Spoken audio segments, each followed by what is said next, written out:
tumpu kepada penguatkuasaan, tumpu kepada norma baru yang dilong-longkan itu, tak payah nak minta darurat.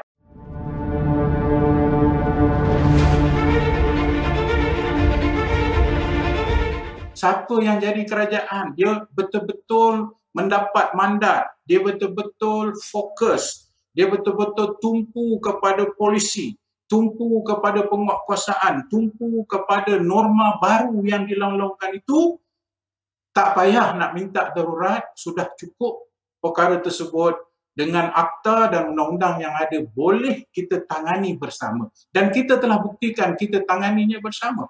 Tidak timbul isu COVID ini kita berbeza pandangan. Tetapi jangan lupa, semasa kita berbicara tentang isu COVID ini, kita jangan lupa bahawa kita juga telah dihantui dengan krisis politik yang bukan kerana kami yang lakukan, tetapi di atas sebab langkah-langkah yang sebelum ini berlaku. Maka tak bolehlah cuba nak membuat andaian bahawa dalam bab ini kami pun tak setuju untuk nak mengatasi COVID. Cuma kami membicarakan soal yang lebih fundamental, iaitu soal perlembagaan, sah atau tidak kerajaan ini setelah gagal membuktikan majoritinya. Begitu juga dengan cara mereka memerintah dengan saiz kabinetnya yang 5XL, yang tidak tertumpu hanya sekadar untuk mengekalkan sokongan kepada Kerajaan Perikatan Nasional. Inilah yang menyebabkan mereka tidak terfokus kepada menyelesaikan masalah. Maka kita menyatakan kita memerlukan sebuah kerajaan yang stabil.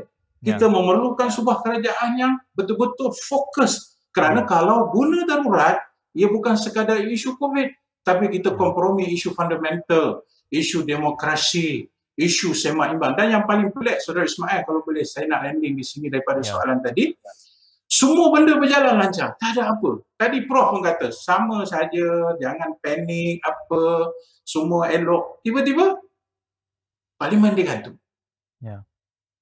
Jadi tak timbul soalan ke kenapa Parlimen digantung dalam hal Parlimen ni paling selamatlah tempat di dunia kami ni.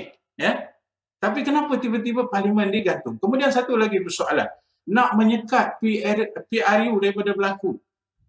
Macam mana kita nak menyekat PRU? PRU, dia punya mandatory dissolvement ataupun pembubaran wajib ialah pada tahun 2023. Pedulikan orang nak tuntut pilihan raya ke apa ke, yang UMNO duk tuntut tu, pedulikan.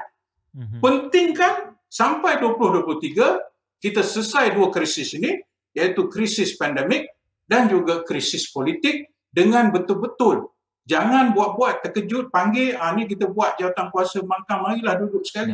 Jangan buat-buat terkejut, kata kita janganlah nak bersengketa, kita kena lihat masa depan negara. Itu semua kita tidak nafi, tapi perlu ada mekanisme yang betul-betul kembalikan demokrasi, yang selesai masalah negara, yang membuat dan menjadikan orang yang menjadikan huru-hara ini semua to hold accountable. Mereka perlu dipertanggungjawabkan.